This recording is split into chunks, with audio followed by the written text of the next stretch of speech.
Bonjour à toutes et à tous, un plaisir de vous retrouver pour ce 12h45. Voici les grandes articulations.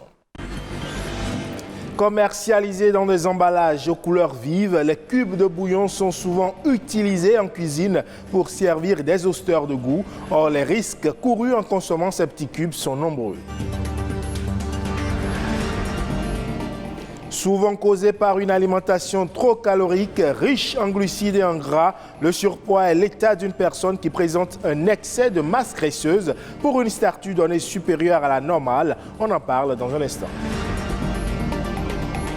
Et un nouveau-né dans l'univers littéraire béninois, c'est un ouvrage autobiographique intitulé Enfance volée. Elle est écrite par la chanteuse béninoise Nono Miwa.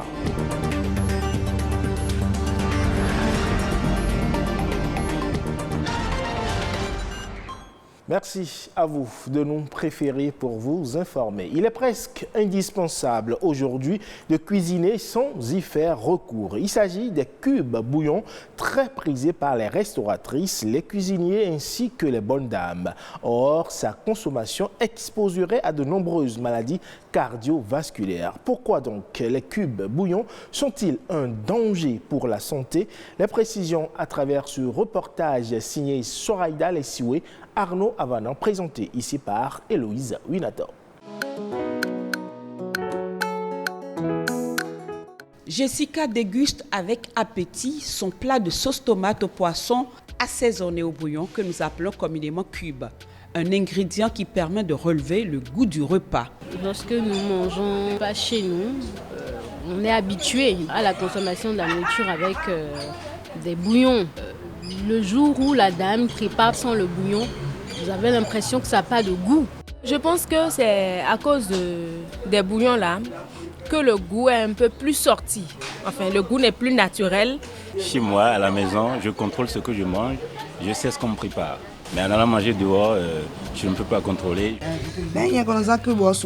Moi, je n'utilise pas beaucoup de cubes. Honnêtement, c'est l'oignon qui domine ma cuisine. Les oysters de goût, ces bouillons devenus le roi de la cuisine, contiennent des substances telles que le glutamate de sodium, qui est néfaste pour la santé. D'autant que sa forte teneur en sel le place sur la liste des aliments à éviter en cas d'hypertension artérielle, selon les spécialistes. Le sel est vraiment incriminé dans l'hypertension artérielle. Donc, une consommation excessive du sel peut entraîner une augmentation de la pression artérielle. Aujourd'hui, au Bénin, on est à 12 grammes de consommation quotidienne de sel par individu. Alors que l'Organisation mondiale de la santé nous recommande de prendre maximum 5 grammes de sel par jour. La forte consommation des bouillons contribue à cette élévation de consommation de sel qu'on a dans nos ménages. Ces additifs colorés, en apparence inoffensifs, peuvent en réalité être cancérigènes. Pas question donc d'en abuser, de les mettre dans toutes les soupes et sauces. Il existe des ingrédients naturels qui peuvent jouer le rôle de substitution pour le plaisir des papilles gustatives. Il faut par exemple utiliser les poissons, les petits frettins moulus.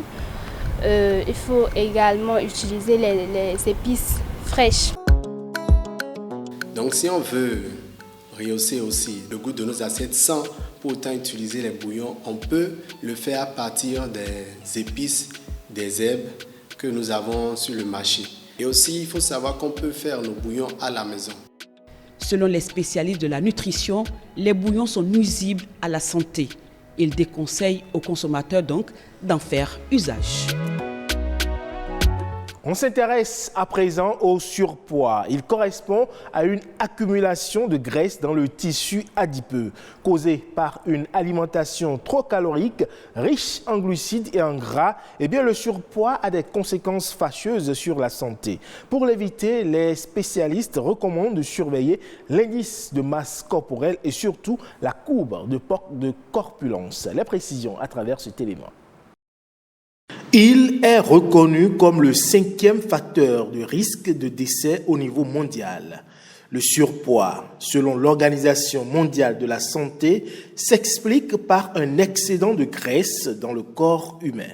Le surpoids, c'est l'augmentation de la masse corporelle du corps, c'est-à-dire la graisse du corps.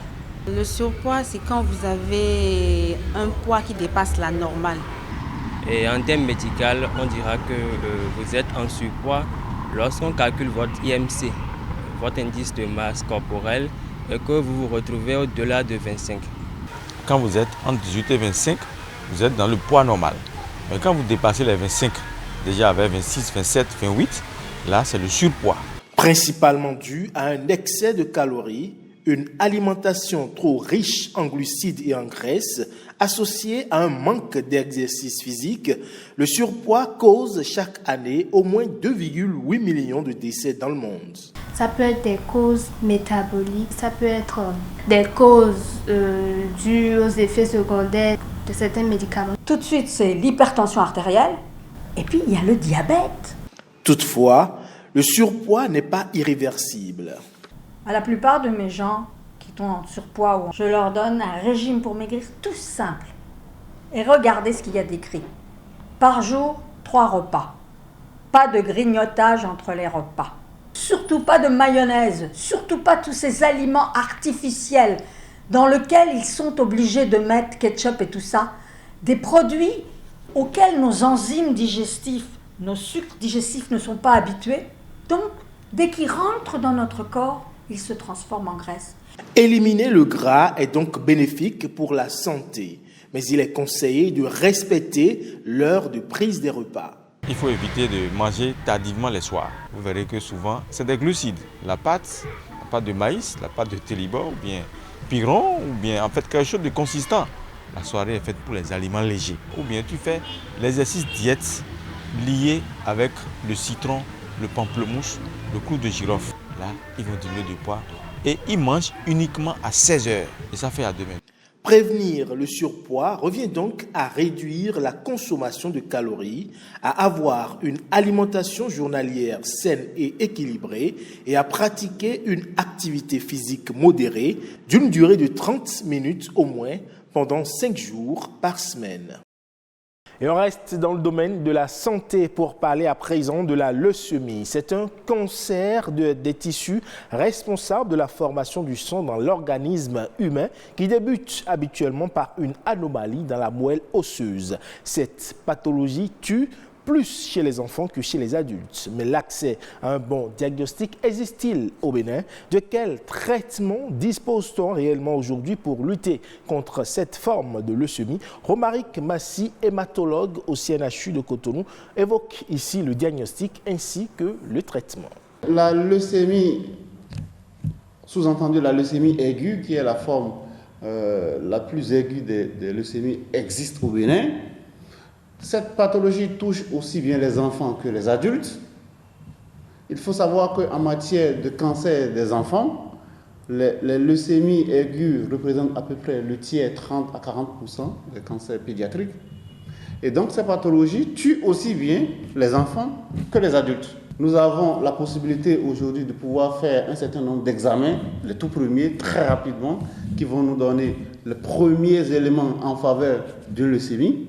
Les données que nous avons aujourd'hui sont des données du CNHU, notamment du service d'hématologie, où nous avons fait le premier point du semestre de 2019, le premier semestre de 2019, où nous étions déjà à 80 cas de cancer de sang globalement, dont 20 cas de cancer de sang pédiatrique, ce que nous appelons la leucémie aiguë.